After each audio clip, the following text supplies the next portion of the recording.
Chief Zahn Gribnock was manning his post at the Arundai outpost when suddenly...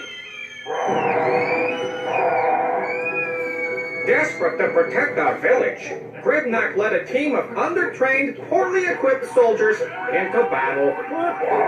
Sadly, victory would not be theirs.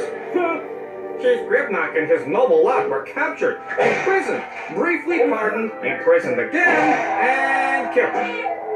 The death of Zahn left us defenseless. Without him, Commander Argos laid waste to our village by destroying the Arundai floodgate. It was a crushing defeat.